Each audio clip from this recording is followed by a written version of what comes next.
ಹೆಸರು ಸಂಗ್ರಾಮ್ ಸಿಂಗ್ ಅಂತ. ನಾನು ಬೆಂಗಳೂರು ನಗರದಲ್ಲಿ ಅಸಿಸ್ಟೆಂಟ್ ಕಮಿಷನರ್ ಪೊಲೀಸ್ ಆಗಿ ಹಲ್ಸೂರು ಸಬ್ ಡಿವಿಷನ್ ಇಂದ ರಿಟೈರ್ಡ್ ಆಗಿದ್ದೀನಿ 2004 ಅಲ್ಲಿ. ನಮ್ಮ ಫಾದರ್ ಟಿ ಗೋವಿಂದ್ ಸಿಂಗ್ ಅಂತ ಇದ್ರು, ಅವರು ರಿಟೈರ್ಡ್ ಪೊಲೀಸ್ ಇನ್ಸ್ಪೆಕ್ಟರ್. ಅವರು ಲಾಸ್ಟ್ ಯಶವಂತಪುರದಲ್ಲಿ 1968 ಅಲ್ಲಿ ಅವರು ಸಹ ರಿಟೈರ್ಡ್ ಆದರು. ನಾನು ಮತ್ತೆ ನಮ್ಮ ತಂದೆ ನಾವಿಬ್ರು ಸುಮಾರು ಈ ಪೊಲೀಸ್ ಡಿಪಾರ್ಟ್ಮೆಂಟ್ಗೆ 70 ವರ್ಷ ನಾವು ಸಹ ಕಂಟಿನ್ಯೂಸ್ ಆಗಿ ಸರ್ವಿಸ್ ಮಾಡಿದ್ವಿ ನಾವು. ನಾನು ಹುಟ್ಟಿದ್ದು ನೋಡಿ ಸರ್ ಚಿತ್ರದುರ್ಗ ಜಿಲ್ಲೆಯ ಚಿಕ್ಕಜಾಜೂರಲ್ಲಿ. ಆಗ ಇದು ನಡೀತಾ ಇತ್ತು, ಆಗ ಪೊಲೀಸ್ ಆಕ್ಷನ್ ನಡೀತಾ ಇತ್ತು, ಇಂಡಿಪೆಂಡೆನ್ಸ್ ಡೇ ಬಹಳ ಇದು ನಡೀತಾ ಇತ್ತು. ಆಗ ಸ್ವಾತಂತ್ರ್ಯೋತ್ಸವದ ಜನ ಬಹಳ ಉದ್ರೇಕವಾಗಿದ್ದಾರೆ. ಆಗ ನಮ್ಮ ತಂದೆಯವರು ಚಿಕ್ಕಜಾಜೂರಲ್ಲಿದ್ರು. ಆ ಚಿಕ್ಕಜಾಜೂರಲ್ಲಿ ನಾನು ಹುಟ್ಟಿದ್ದು.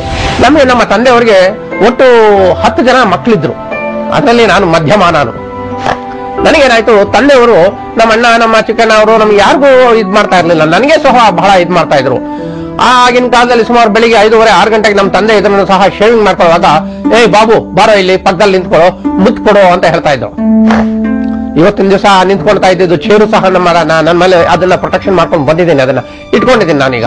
ಆ ಚೇರ್ಗೆ ಈಗಾಗಲೇ ಸುಮಾರು ಒಂದು 90 ವರ್ಷ ಆಗಿರ್ಬೋದು. ನಮ್ಮ ತಂದೆಯವರು ನನಗೆ ಕರೆಸಿ ಆ ಚೇರ್ ಪಕ್ಕದಲ್ಲಿ ಮುದ್ದು ಮಾಡ್ತಾ ಇದ್ರು. ನನಗೆ ಕ್ಯಾಮ್ಗೋಡ್ನಲ್ಲಿ 1ನೇ ಕ್ಲಾಸ್ ಮುಗಿಸ್ಕೊಂಡಿದ್ದೆ. ನಮ್ಮ ತಂದೆಯವರಿಗೆ ಬಹಳ ಅಲ್ಲಿ ಆರೋಗ್ಯ ಇದಾಗೋಯ್ತು, ಬಹಳ ಕೆಟ್ಟೋಯ್ತು. ನಾವು ಬೆಂಗಳೂರಿಗೆ ಬಂದ್ಬಿಟ್ವಿ. ಬೆಂಗಳೂರಿಗೆ ಬಂದ್ಬಿಟ್ಟ ಮೇಲೆ ಆಮೇಲೆ ನಮ್ಮ ತಂದೆಯವರು, ನಾವು ಇಷ್ಟೊಂದು ಜನ ಮಕ್ಕಳು ನೋಡೋದು ಕಷ್ಟ ಆಗ್ತಾ ಇತ್ತು. ಆಗ ನಮ್ಮ ತಾಯಿ ಏನ್ ಮಾಡಿದ್ರು, ನನಗೂ ಮತ್ತೆ ನಮ್ಮ ಸಿಸ್ಟರ್ಗೂ, ನೀವು ಹೊಟ್ಟೋಗ್ಬಿಟ್ರು, ನಮ್ಮ ಅಜ್ಜಿ ಮನೆಗೆ ಹೊಟ್ಟೋಗ್ಬಿಟ್ರು ಅಂತ ಹೇಳಿದೆ. ಇದೇ ಬೆಣಗಾನಹಳ್ಳಿ ಅಂತ ಇದೆ ಈಗ ಓಲ್ಡ್ ಮೆಡ್ರಾಸ್ ರೋಡಲ್ಲಿ, ಅಲ್ಲಿ ಕಳಿಸ್ಬಿಟ್ರು. ನಾನು ಅಲ್ಲಿ ಸರಿ 1ನೇ ಕ್ಲಾಸ್ ಅಲ್ಲೂ ಸೇರ್ಕೊಂಡೆ ಒಂದು 6 ತಿಂಗಳು. ಇದು ಇನ್ನ ಸ್ಕೂಲ್ ಇದೆ, ಈಗ ಸ್ಕೂಲ್ ಎಲ್ಲ ಬಹಳ ಸ್ವಲ್ಪ ಇಂಪ್ರೂವ್ ಆಗಿದೆ. ಮೊದಲು ಅಷ್ಟೇನು ಇರಲಿಲ್ಲ. ಆಗ ಈ ಅರಳಿ ಮರ ಈಗ ಏನ ಇದೆ, ಆ ಅರಳಿ ಮರ ಎಲ್ಲ ಹೇಳ್ತದೋ ಇಲ್ಲ, ಅಲ್ಲಿ ಕೇಳ್ಕೊಂಡು ನಾವು ನಿಂತ್ಕೊಂಡ್ರೆ. ಆಗ ಏನಾಯ್ತು, ಅಲ್ಲಿ ಸ್ವಲ್ಪ ದಿವಸ ಇದ್ದಿದ್ದೆ. ನಮ್ಮ ತಂದೆಯವರಿಗೆ ಬಹಳ ಆರೋಗ್ಯದ ಕಡೆ ಇತ್ತು, ಬದುಕ್ತಾರೋ ಇಲ್ಲೋ ಅನ್ನೋದು ಒಂದು ಪರಿಸ್ಥಿತಿ ಇತ್ತು. ಆಗ ನಮ್ಮ ದೊಡ್ಡನವ್ರಿಗೂ ಒಂದು ಎಲೆಕ್ಟ್ರಿಕ್ ಕೆಲಸ ಸಿಕ್ಕಿತು, ಅವ್ರು ಅಲ್ಲಿ ಹೊಟ್ಟೋಗ್ಬಿಟ್ರು. ನಮ್ಮ ಸಿಸ್ಟರ್ಸ್ ಎಲ್ಲ ಬಹಳ ಕಷ್ಟ ಆಯ್ತು ನಮ್ಗೆ. ಆಗ ಕಷ್ಟ ಆದ್ರೂ ಸಹ ಏನ್ ಮಾಡೋದು, ನಾವು ಅಜ್ಜಿಯವ್ರ ಮನೇಲಿ ಇದ್ವಿ, ಅಜ್ಜಿ ನಮ್ಗೆ ನೋಡ್ಕೊಳ್ತಾ ಇದ್ರು. ಆಗ ನಮ್ಮ ಅಜ್ಜಿ ಇದ್ರು, ಅವ್ರಿಗೆ ಸುಮಾರು 97 ವರ್ಷ ಇದ್ರು. ಅವ್ರು ಏನ್ ಮಾಡ್ತಾ ಇದ್ರು, ಬೆಳಗಿನ ಜಾವ 3 ಗಂಟೆಗೆ ಎದ್ದಿದ್ದೆ, ಇಡ್ಲಿ ಮಾಡಿದ್ದೆ. ಇದೇ NGF ಹತ್ರ ಲಾನ್ಸರ್ಸ್ ಅಂತ ಇತ್ತು, ಮಿಲಿಟರಿನವ್ರಿಗೆ ಅಲ್ಲಿ ಬೆಳಿಗ್ಗೆ ಟಿಫನ್ ಕೊಡಕ್ ಹೋಗ್ತಾ ಇದ್ರು. ಅವ್ರ ಅಜ್ಜಿ ಜೊತೆನಲ್ಲಿ ನಾನು ಹೋಗ್ತಾ ಇದ್ದೆ, ನಾನು ಲಾನ್ಸರ್ಸ್ ಹತ್ರ. ಆಗಲ್ಲ ಅವ್ರದೆಲ್ಲ ನೋಡ್ತಾ ಇದ್ದೆ, ಮಿಲಿಟರಿನವ್ರು ಹೀಗಿದಾರ ಅಂತ ಹೇಳಿದ್ರೆ. ಚಿಕ್ಕ ಹುಡುಗರು ನಾವು ಮಿಲಿಟರಿನವ್ರು ಅಂತ ಹೇಳಿದ್ರೆ ದೂರದಲ್ಲಿ ನಿಂತ್ಕೊಂಡಿದ್ದೆ, ಹೌದಾ ಅಂತ ನೋಡ್ತಾ ಇದ್ವಿ. ಆಗ ನೋಡ್ಕೊಂಡಿದ್ದೆ. ಅಲ್ಲಿಂದ ಏನಾಯ್ತು, ನಮ್ಮ ತಂದೆಯವ್ರಿಗೂ ಎಲ್ಲ ಸ್ವಲ್ಪ ಗುಣಮುಖ ಆಯ್ತು. ನಮ್ಮ ಫಾದರ್ಗೆ ಮತ್ತೆ KR ಪುರಂಗೆ ಟ್ರಾನ್ಸ್ಫರ್ ಆಯ್ತು. ನಾವು KR ಪುರಂಗೆ ಹೊಟ್ಟೋಗ್ಬಿಟ್ವಿ. KR ಪುರಂಗೆ ಹೋದ್ಮೇಲೆ ನನಗೆ ಏನ್ ಮಾಡಿದ್ರು, ನನಗೆ ವಿದ್ಯಾಮಂದಿರ ಅಂತ ಇದೆ ಈಗ. ಆಗ ITನಲ್ಲಿ ಬಹಳ ಫೇಮಸ್ ಇತ್ತು ವಿದ್ಯಾಮಂದಿರ ಅಂತ ಹೇಳಿದೆ. ಆ ವಿದ್ಯಾಮಂದಿರ ಸ್ಕೂಲಿಂದ ನಾನು ಫಸ್ಟ್ ಬ್ಯಾಚ್. ನಾನು ಯಾವುದಕ್ಕೆ, ಆ ವಿದ್ಯಾಮಂದಿರಲ್ಲಿ ಹೈಸ್ಕೂಲ್ಗೆ ನಾವು ಫಸ್ಟ್ ಬ್ಯಾಚ್ 8th ಸ್ಟ್ಯಾಂಡರ್ಡ್ಗೆ. 8th ಸ್ಟ್ಯಾಂಡರ್ಡ್ ಹಿಡ್ಕೊಂಡಿದ್ದೆ ನಾನು. ಅಲ್ಲಿ 3 ವರ್ಷ ನಮ್ಮ ತಂದೆಯವರು ಅಲ್ಲಿ ಇಲ್ಲಿ ಕೆಲಸಕ್ಕೆ ಹೋಗ್ತಾ ಇದ್ರು ಸಹ, ಅಲ್ಲಿ CTSB ಅಲ್ಲಿ ಇಲ್ಲಿ ಹೋಗ್ತಾ ಇದ್ರು ಸಹ. ನಾನು ಆ ಸ್ಕೂಲಲ್ಲಿ ನಾನು 3 ವರ್ಷನೂ ನಾನು ಅನ್ಕೊಂಡೆ. 8th ಸ್ಟ್ಯಾಂಡರ್ಡ್ 9th ಸ್ಟ್ಯಾಂಡರ್ಡ್ ಮತ್ತೆ 10th ಸ್ಟ್ಯಾಂಡರ್ಡ್ ವರ್ಗು ನಾನು ಅಲ್ಲಿ ಮಾಡಿದೆ. ನಾನು 3 ವರ್ಷನೂ ಇದ್ದಾಗ ನಾನು ನಾನು 9ನೇ ರ್ಯಾಂಕ್ಗೆ ಬರ್ತಾ ಇದ್ದೆ ಆ 3 ವರ್ಷನೂ. ಅದಾದ್ಮೇಲೆ SSLC ಅಲ್ಲಿ ನಾನು ಫಸ್ಟ್ ಕ್ಲಾಸ್ ಅಲ್ಲಿ ಪಾಸ್ ಆದೆ. ಮುಂದೆ SSLC ಪಾಸ್ ಆಗಿದ ತಕ್ಷಣ ನಮ್ಮಣ್ಣ ಅವರು ಇದ್ರು. ನಮ್ಮಣ್ಣ ಹೇಳ್ಕೊಂಡಿದ್ದೆ, ಗವರ್ಮೆಂಟ್ ಕಾಲೇಜಿಗೆ ಸೇರ್ಬಿಡೋ, ಇಲ್ಲಿ ಸೇರ್ಬೇಡ ಅಂತ ಹೇಳಿದ್ರು. ಆಗಿನ ಕಾಲದಲ್ಲಿ ನನಗೆ ಗೊತ್ತಿಲ್ಲ ಅದು. ಅಣ್ಣ ಆಯ್ತಣ್ಣ ನೀನ್ ಹೇಳ್ದಂಗೆ ಅಂತ ಹೇಳಿದ್ದೆ. ಸೀದಾ ಇದೆ government arts and science college ಹೋದ್ವಿ, ಅದೇ ಈಗ ಗ್ಯಾಸ್ ಕಾಲೇಜ್ ಏನಂತಾರೆ. ಆಗ ನಾವು ಹೋದ್ವಿ. ಆಗ ನಮ್ಮ ಪ್ರಿನ್ಸಿಪಾಲ್ ಆಗಿದ್ರು ಮಿಸ್ಟರ್ ಉಮಾರ್ಜಿ ಅಂತ ಹೇಳಿದೆ ಇದ್ರು, ಪ್ರೊಫೆಸರ್ ಉಮಾರ್ಜಿ ಅಂತ ಹೇಳಿದೆ ಅವರಿದ್ರು. ಅವರಿದ್ದಾಗ ನಾನು PUC ಮಾಡಿದೆ. ಅಲ್ಲಿಂದ ಗ್ರಾಜುಯೇಷನ್ ಸಹ ಮಾಡಿದೆ. Forensic science laboratory CID ನಲ್ಲಿತ್ತು. ಅಲ್ಲಿ ಸೈಂಟಿಫಿಕ್ ಅಸಿಸ್ಟೆಂಟ್ಸ್ ಬೇಕಾಗಿದೆ ಅಂತ ಪೋಸ್ಟ್ಗಳು ಬಂತು. ಹಾಕೋನು ಇಮಿಡಿಯೇಟ್ ಆಗಿ ಅಂತ ಹೇಳಿದೆ. ಅಷ್ಟೇ ನಾನು ಇಮಿಡಿಯೇಟ್ ಆಗಿ ಹಾಕಿದೆ. ಹಾಕಿದ ತಕ್ಷಣ ನಮ್ಮ ತಂದೆಯವ್ರ ಹತ್ರ ಕೆಲವು ಬುಕ್ಸ್ ಎಲ್ಲ ಇತ್ತು, ಮೆಡಿಕಲ್ ಜೂರಿಸ್ಪ್ರುಡೆನ್ಸ್ ಮತ್ತೆ ಇದು ಕ್ರಿಮಿನಲ್ ಲಾಸು, ಅದೆಲ್ಲ ಸ್ವಲ್ಪ ಓದ್ಕೊಂಡಿದ್ದೆ. ನಾನು ಇದೇ ಕರ್ನಾಟಕ ಪಬ್ಲಿಕ್ ಸರ್ವಿಸ್ ಕಮಿಷನ್ ಇದಕ್ಕೆ ನಾನು ಹೋಗಿದ್ದೆ. ನಾನು ಅಲ್ಲಿ ಚೇರ್ಮನ್ ಚೆನ್ನಿಂಗಪ್ಪ ಅಂತಾರೆ, ಚೆನ್ನಿಂಗಪ್ಪ ಯಾರಿದ್ರು. ಆಗ ಅವರು ನನಗೆ ಒಂದು 2-3 ಪ್ರಶ್ನೆಗಳು ಕೇಳಿದ್ರು. ಆ ಪ್ರಶ್ನೆಗಳಿಗೆ ಸರಿಯಾಗಿ ಉತ್ತರ ಕೊಟ್ಟೆ ನಾನು. ಅಲ್ಲಿಗೆ ಇಂಟರ್ವ್ಯೂಗೆ ಬಂದವ್ರು ನಾವು ಇಬ್ರೆ, ನಾನು ಒಬ್ಬ ಬೆಂಗಳೂರಿಂದ, ಇನ್ನೊಬ್ಬ ಆಂಧ್ರದಿಂದ. ಅಲ್ಲಿ ಇಂಟರ್ವ್ಯೂನಲ್ಲೆಲ್ಲ ಬಹಳ ಚೆನ್ನಾಗಿ ಹೇಳಿದ್ರಿಂದ ನನಗೆ ಖಾತ್ರಿ ಆಗಿತ್ತು, ನಾನು ಇದು ಸೈಂಟಿಫಿಕ್ ಅಸಿಸ್ಟೆಂಟ್ ಆಗಿ ಸೇರ್ತೀನಿ ಅಂತ ಹೇಳಿದೆ. ಆಮೇಲೆ ಏನಾಗೋದು, ನಾನು ಬಂದಿದ್ದ 8 ದಿವಸಕ್ಕೆ ನನಗೆ ಆರ್ಡರ್ ಬಂದ್ಬಿಟ್ಟು, ನೀನು ಸೈಂಟಿಫಿಕ್ ಅಸಿಸ್ಟೆಂಟ್ ಆಗಿ ನಿನಗೆ ಅಪಾಯಿಂಟ್ ಆಗಿದೆ, ಯು ಕ್ಯಾನ್ ರಿಪೋರ್ಟ್ ಅಂತ ಹೇಳಿದೆ. 4 ವರ್ಷ ನಾನು ಫಾರೆನ್ಸಿಕ್ ಲ್ಯಾಬೊರೇಟರಿಯಲ್ಲಿ ಕೆಲಸ ಮಾಡಿದೆ. ಈಗೇನೋ ಅದು ವಸಂತನಗರ ಲೆವೆಲ್ ಕ್ರಾಸಿಂಗ್ ಹತ್ರ ಇತ್ತು ಅಲ್ಲಿ. ಪ್ಲಸ್ ಅಲ್ಲಿಂದ ಓಂ ಮಹಲ್ ಅಂತ ಇದೆ ಮಿಲ್ಲರ್ ರೋಡ್ಗೆ, ಅಲ್ಲಿಗೆ ಟ್ರಾನ್ಸ್ಫರ್ ಆಯ್ತು. ಅಲ್ಲಿ ಸುಮಾರು I was in charge specialist in biology, chemist and ballistic expert and photography and hand writing ನಾನು ಎಕ್ಸ್ಪರ್ಟ್ ಆಗಬೇಕು ಅಂತ ಇದ್ದೆ.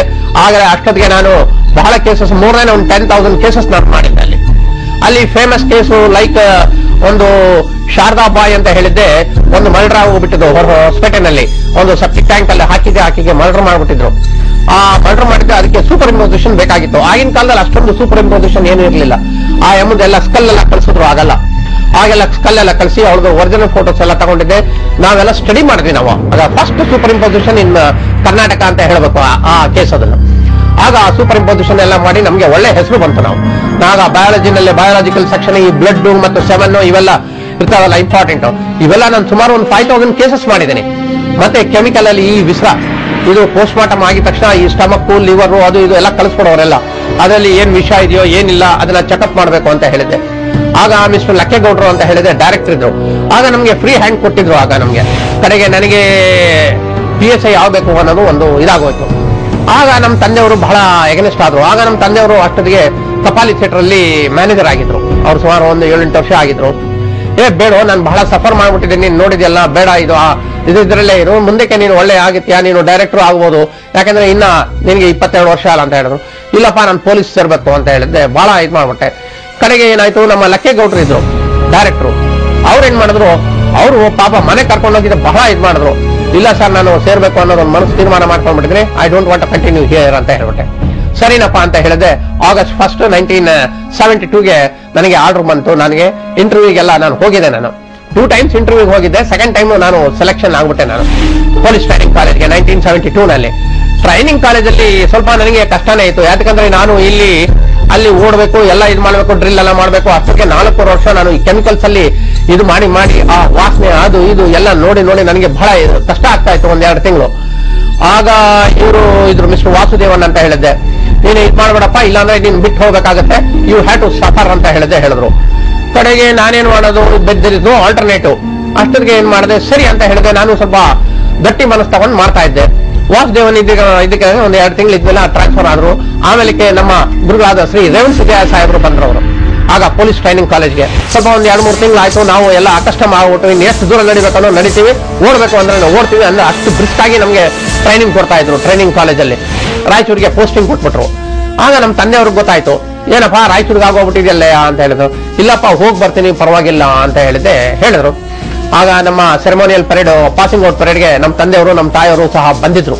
ನಾಟ್ ಫರ್ಗೆಟ್ ಬಂದಿದ್ದೆ. ನಮ್ದೆಲ್ಲ ಪಾಸಿಂಗ್ ಔಟ್ ಪರೇಡ್ ಎಲ್ಲ ನೋಡ್ಕೊಂಡ್ರು. ಅವ್ರ ಆಶೀರ್ವಾದ ಎಲ್ಲ ತಗೊಂಡಿದ್ದೆ. ನೆಕ್ಸ್ಟ್ ಡೇ ಅಲ್ಲಿಂದ ಮೈಸೂರಿಂದ ನಾನು ಬೆಂಗಳೂರು ಬಂದಿದ್ದೆ. ಸೀದಾ ರಾಯಚೂರಿಗೆ ಹೊಟ್ಟೋಗ್ಬಿಟ್ಟೆ.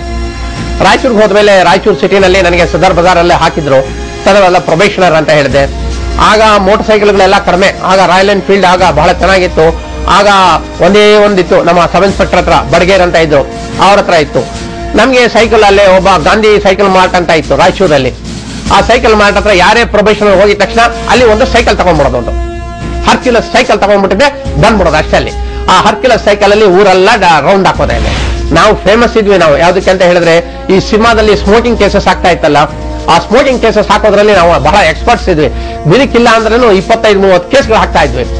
ಮತ್ತೆ ನೈಟ್ ರೌಂಡ್ಸ್ ಮಾಡಬೇಕು ಅಂತ ಹೇಳಿದ್ರೆ ಎಲ್ಲ ಸೈಕಲ್ ಅಲ್ಲೇ ಮಾಡೋದು, ಗ್ಯಾಮ್ಲಿಂಗ್ ಹಿಡಿಯೋದು. ಮತ್ತೆ ಎಲ್ಲ ಇದು ಸ್ವಲ್ಪ ಪೊಲೀಸ್ ಬುದ್ಧಿ. ಅಷ್ಟೊತ್ತಿಗೆ ಏನಾಗುತ್ತೆ, ಒಳ್ಳೆ ಪಿಕ್ಚರ್ ಬಂದಿತ್ತು. ಯಾವುದು, ಈ ಅಮಿತಾಬ್ ಬಚ್ಚನ್ ಪಿಕ್ಚರ್ ಬಂದಿತ್ತು ಒಂದು ಒಳ್ಳೆ ಚೆನ್ನಾಗಿತ್ತು. ಆ ಪಿಕ್ಚರ್ ಸ್ಟೈಲ್ ಎಲ್ಲ ನಾವೆಲ್ಲ ಸ್ವಲ್ಪ ಆಗೆಲ್ಲ ಕಾಲದಲ್ಲೇ ಪೊಲೀಸ್ ನೋಡ್ಬಿಡ್ತೀವ ನಾವೆಲ್ಲ. ಆ ಒಂದು ಸ್ಟೈಲ್ಗಳೆಲ್ಲ ಮಾಡಿ ಆ ಡೈಲಾಗ್ಸ್ ಎಲ್ಲ ಹೊಡಿತಾ ಇದ್ವಿ. ಏನಾರಪ್ಪ ಇವನು ಅಮಿತಾಬ್ ಬಚ್ಚನ್ ಮಾಡ್ತಾ ಇದ್ದಾನಲ್ಲ ಅಂತ ಹೇಳ್ತಾ ಇದ್ರು. ಅದು ನಡೀತು. ಅದು ಈ ಲಂಬಾಣಿ ತಾಂಡಾಸ್ದು ಬಹಳ ಅಲ್ಲಿ ಡಕಾಯ್ತಿ ಅದು ಇದು ಆಗೋದು. ಈ ಅಮಾವಾಸ್ಯೆ ಬಂತು ಅಂತ ಹೇಳಿದ್ರೆ ಅವ್ರೇನ್ ಮಾಡೋದು, ಹೊಲಗಳಿಗೆ ನುಗ್ಬಿಡೋರು. ಅವ್ರು ಸುಮಾರು ಒಂದು 30-40 ಜನ ಬರೋದು, ಹೊಲಗಳಲ್ಲಿ ಏನಿರೋದು ಅದೆಲ್ಲ ಕಟ್ ಮಾಡ್ಕೊಂಡು ಹೊಟ್ಟಬಿಡೋರು. ಇಂಥ ಒಂದು ಕೇಸ್ ಬಹಳ ಆಗ್ತಾ ಇತ್ತಲ್ಲಿ. ಆಗ ನಾವೇನ್ ಮಾಡೋದು, ಆ ಊರಲ್ಲಿ 1-2 ಲಾರಿ ಇತ್ತು. ಆ ಲಾರಿನವ್ರಿಗೆ ಎಲ್ಲ ರಿಕ್ವೆಸ್ಟ್ ಮಾಡ್ಕೊಂಡಿದ್ದೆ. ನಾವೆಲ್ಲ ಪೊಲೀಸ್ನವರೆಲ್ಲ ನೋಡಿ ಎಲ್ಲ ಲಾರಿನಲ್ಲೇ ಕೂತ್ಕೊಂಡಿದ್ದೆ. ಎಲ್ಲ ಕಡೆ ಸುತ್ತಾಡ್ತಾ ಇದ್ವಿ ನಾವು. ಬ್ಯಾಟ್ರಿ ಗೀಟೆ ಹಾಕಿಂದೆ ಎಲ್ಲ ಹಳ್ಳಿಗಳ ಕಡೆ ನಾವು ಹೋಗ್ತಾ ಇದ್ವಿ. ಅದು ಯಾವಾಗ ಹೋಗುವಾಗ ಮತ್ತೆ ಏನ್ ಮಾಡ್ತಾ ಇದ್ವಿ, ರಾತ್ರಿಯಲ್ಲಿ ಬೇಕು ಅಂತ ನಾವು ಫೈರ್ ಮಾಡ್ತಾ ಇದ್ವಿ ಮೇಲ್ಗಡೆ, ಸ್ವಲ್ಪ ಹೆದರಿಕೆ ಬರಲಿ. ಈ ಹೆದರಿಕೆಯಿಂದ ಅದೆಲ್ಲ ತಾಂಡಾದವರು ಮತ್ತೆ ಈ ಡಕಾಯಿತಿ ಮಾಡೋದು ಬಿಟ್ಬಿಟ್ರು. ಆ ಕಮಿಷನರ್ ಅವರು ನನಗೆ ಕರೆಸಿದ್ದೆ, you take short of one of the Majestic police station in Bangalore city ಅಂತ ಹೇಳಿದೆ. ಕಬ್ಬನ್ ಪಾರ್ಕ್ ಪೊಲೀಸ್ ಸ್ಟೇಷನ್ ಹಾಕ್ಬಿಟ್ರು. ಆಗ ಕಬ್ಬನ್ ಪಾರ್ಕ್ ಪೊಲೀಸ್ ಸ್ಟೇಷನ್ ಬಹಳ ಫೇಮಸ್. ಎಲ್ಲ VIP ಅವರು ಇವರು ಇರೋದೆಲ್ಲ ಕಬ್ಬನ್ ಪಾರ್ಕ್ ಅಲ್ಲೇ. ಸರಿ, ಕಬ್ಬನ್ ಪಾರ್ಕ್ ಪೊಲೀಸ್ ಸ್ಟೇಷನ್ ನಾನು ಬರೋ ಅಷ್ಟೊತ್ತಿಗೆ ಏನಾಗುತ್ತೆ, ಎಮರ್ಜೆನ್ಸಿ ಡಿಕ್ಲೇರ್ ಆಗೋಗಿತ್ತು. ಆಗ 1977 ಎಮರ್ಜೆನ್ಸಿ, 76 ಅಲ್ಲಿ ಎಮರ್ಜೆನ್ಸಿ ಡಿಕ್ಲೇರ್ ಆಗೋಗಿತ್ತು. ಆಗೇನು ಅಷ್ಟು ಗಲಾಟೆಗಳು ಏನು ಇರಲಿಲ್ಲ. ಆದ್ರೆ ಇದು Cubbon Park police station centre ಆಗೋಗಿತ್ತು. ಯಾರೇ ಏನೇ ಕೂಗ ಮಾಡಿದ್ರೂ ಸಹ ಅಲ್ಲಿಗೆ ಕರ್ಕೊಂಡು ಬಂದಿದ್ದೆ ಅಲ್ಲಿ ಡಿಟೈನ್ ಮಾಡ್ಬಿಡ್ತಾ ಇದ್ರು. ಬಹಳ ಜನ ಆಗ ಡಿಟೈನ್ ಆಗೋಗ್ಬಿಟ್ರು. ಆಗಿನ ಒಂದು ಆ ಎಮರ್ಜೆನ್ಸಿ ಟೈಮಲ್ಲಿ ಹೇಳ್ಬಾರ್ದು, ಬಹಳ ಜನ ಈ ಪಾಲಿಟಿಷಿಯನ್ಸ್ ಅವರೆಲ್ಲ ನೋಡಿದೆ. ಇದೇ ಈಗ ಅದ್ವಾನಿ ಅವರು ಇದರೆಲ್ಲ ಸೀನಿಯರ್ ಪಾಲಿಟಿಷಿಯನ್ಸ್, ಅವಾಗೆಲ್ಲ ನಾವು ಹೈಗ್ರೌಂಡ್ ಅಲ್ಲಿ ನಾವು ಡಿಟೈನ್ ಮಾಡಿದ್ವಿ. ಆಗ ಇದೇ ಎಮರ್ಜೆನ್ಸಿನಲ್ಲಿ ಇರುವಾಗ ಏನೇನ್ ನಡೀತು ಎಲ್ಲ ಅಲ್ಲಿ ಆ ಪೊಲೀಸ್ ಸ್ಟೇಷನ್ ಅಲ್ಲೆಲ್ಲ ನಡೆದೋಯ್ತು. ಅದ್ರ ಬಗ್ಗೆ ನಾನು ಹೇಳಕ್ಕೂ ಆಗೋದಿಲ್ಲ. ಈಗ ಕಡೆಗೆ ನಾವು ಶಾ ಕಮಿಷನ್ಗೂ ಸಹ ವಿಟ್ನೆಸ್ ಸಹ ಹೋಗಿದ್ವಿ. ನಾವೆಲ್ಲ ಅದೆಲ್ಲ ಅನುಭವಿಸ್ಬಿಟ್ವಿ. ಅದು ಪೊಲೀಸ್ ಒಂದು ವಿದ್ಯೆ ಇತ್ತಲ್ಲ, ಆ ವಿದ್ಯೆ ಎಲ್ಲ ಮಾಡಿದ್ವಿ ನಾವು. ಕಡೆಗೆ ಎಲ್ಲ ಗೆದ್ಕೊಂಡು ಬಂದ್ವಿ. ನಮ್ಗೆ ಏನೂ ಆಗಿಲ್ಲ ನಮ್ಗೆ ಕಡೆಗೆ.